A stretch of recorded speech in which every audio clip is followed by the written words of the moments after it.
Lead-based paint, as you recall from all of your prior training, your pre-license training, as well as your training as an agent, any home built prior to 1978 is subject to the Environmental Protection Agency, EPA's rules regarding disclosure of the potential for lead-based paint being present on the property. There are two documents that are part of this process.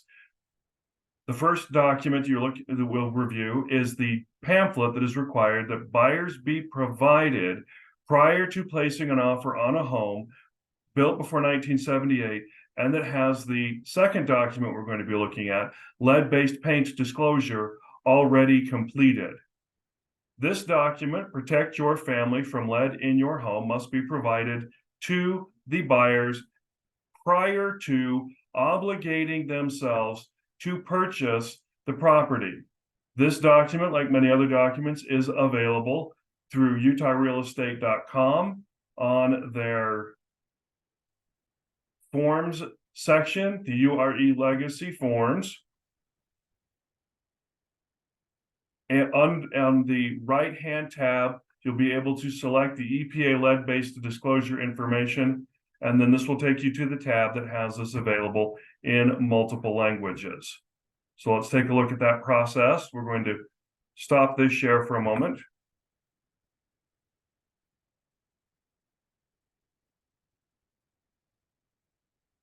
So on the utahrealestate.com website, under Forms, URE Legacy Forms Library, EPA Lead Disclosure Information.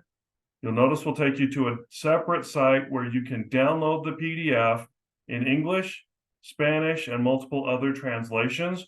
When you select the language that you want, you'll notice that you can receive it as a color portrait layout, color booklet, black and white, your choice.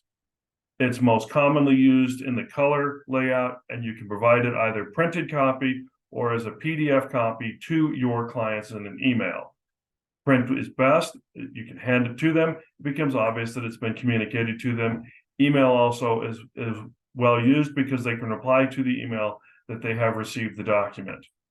The same document is also available by logging into Brokerment, going under the library, EPA lead-based pamphlet, and you'll notice that there's a copy available here. This is the English-only copy. So if you need a copy in another language, then go through the website to do so.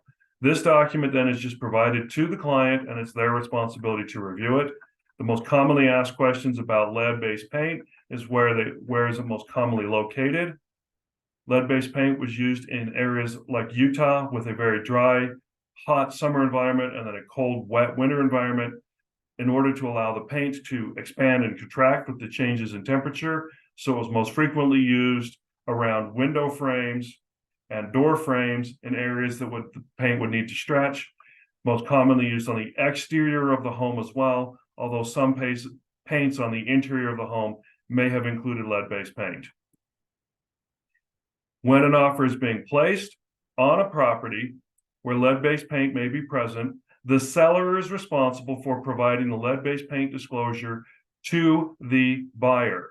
Most listings now, if it are done properly, and we require that it be put as an attachment to the listing so that the buyer placing an offer can respond. The buyer completes section number 2. The buyer has received copies of all information above. Buyer has received the prior reference pamphlet, and the buyer then has two options to choose from, either selecting a 10-day due diligence time period to have the home tested for the potential for lead-based paint. If that is done, then the required lead-based paint addendum is included, or by initialing box number 2, they recognize that they are waiving the right to risk assessment. They are aware of the potential presence of lead-based paint in the environment. In the event that your client chooses to have the lead-based paint testing done, then we can go back over to our forms library, simply type in lead-based paint addendum to the this is the lead-based paint addendum. It is a numbered addendum. And then 10 calendar days of acceptance or additional calendar days from the acceptance of the addendum in order to complete any assessments that the buyer chooses to complete. This is the lead-based paint addendum from the buyer's perspective. We're going to also review this from the seller's perspective.